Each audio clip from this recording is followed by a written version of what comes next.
কত দ্রুত ক্যালকুলেটর ছাড়া মান নির্ণয় অঙ্ক করা যায়, কারণ এটা আমাদের বিভিন্ন চাকরি পরীক্ষা এবং টিকি বিভিন্ন জায়গায় এই প্রশ্নগুলো আসতে পারে।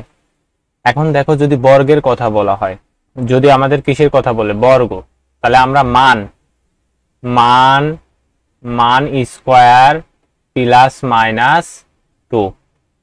বিষয়টা কি বুঝছো? আমাদের সূত্রটা কি লিখলাম? মান স্কোয়ার প্লাস মাইনাস 2। তাহলে এটা আমরা দেখি মান স্কোয়ার, তাহলে মান আছে কত? 3। তাহলে আমরা মান কত পাইলাম? 3 পাইলাম।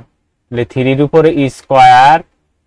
এখন এখানে মাইনাস দিতে হবে, কারণ কি এটা প্লাসের মান দেয়া আছে, প্লাসের মান দেয়া থাকলে মাইনাস দিতে হবে। তাহলে 3 উপর স্কোয়ার মানে 9 মাইনাস 2 7।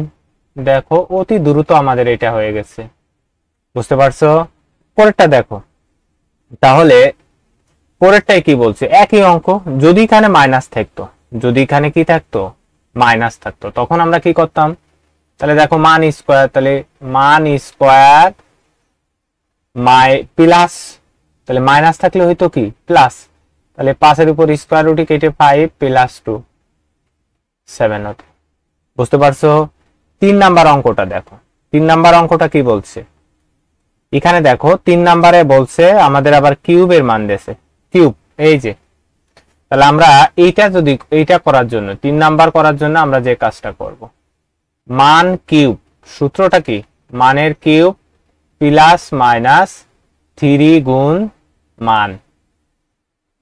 আশা করছি জিনিসটা বুঝতে পারছো। তাহলে কি বললাম? মান স্কোয়ার, মান কিউব, মানটা কি? কিউব।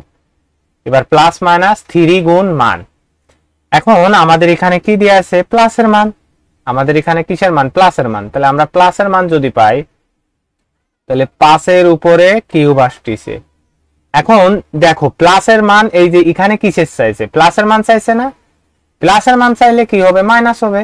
তাহলে মাইনাস 3 গুণ মান। তাহলে 5 উপর কিউব মানে কত? 5 রুট 5 মাইনাস 3 রুট 5। তাহলে আমাদের অ্যান্সার আসতেছে কত? 2 রুট 5। এভাবে আমরা মান নির্ণয়ের